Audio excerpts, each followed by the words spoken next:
So the Seattle Mariners take a 1-0 lead in the American League Championship Series as they won. Kyle Riley doing what he do. He has nothing but home runs against the wrong pitching, and he came up big. Rodriguez came up big. Polanco came up again.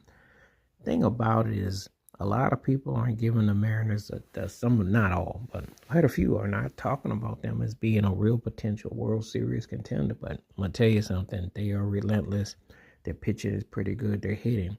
I know it's hard to accept it because I saw them in the 90s when they had what you call a who's who of players. I mean, when you grew up watching, you saw them with Alex Rodriguez and Griffey Jr. and Randy Johnson, Edgar Martinez, and even Jay Buhner, and that they had a stout lineup. That's like one of the best franchises back then who didn't go to a World Series, let alone win. And so it's kind of hard to imagine that this team, and then you think 24 years ago when they lost the Yankees in the AL Championship Series, these cats had Ichiro. They had broke the record for most wins in the season. You know, it always seems like and baseball's a tough sport. I don't care what nobody says. Baseball, you can only be good as what you got in front of you.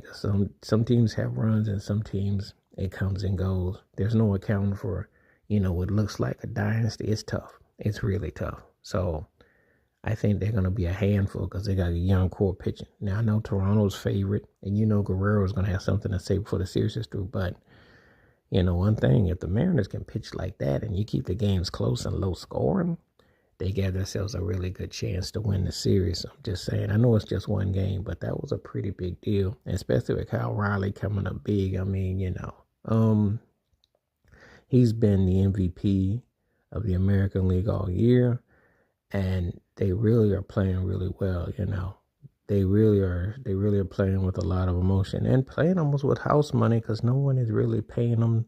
Again, they're not getting that kind of coverage, and they've been kind of downplayed, but here they are in the American League Championship Series against arguably, you could say, the best team in the American League most of the season with Toronto. You could really make that case. So it's going to be a real interesting series. I know it's just one game and there's a lot of layers to it, but that was pretty impressive, the fact that they were able to, pull that first game in Toronto. The fans were into it, and they've been waiting for something. In Toronto, I do think Toronto might fool around and win a championship in a couple of years or so. I don't know if it's going to be this year, but they got a good squad, though. And this series ain't over with, though. But I'm going to tell you something. Don't sleep on the Seattle Mariners either. Don't sleep on them because they're playing at a really good pace. It looked like they were going to roller coaster in the middle of the season. They found a way to turn it on. So we shall see how it all plays out.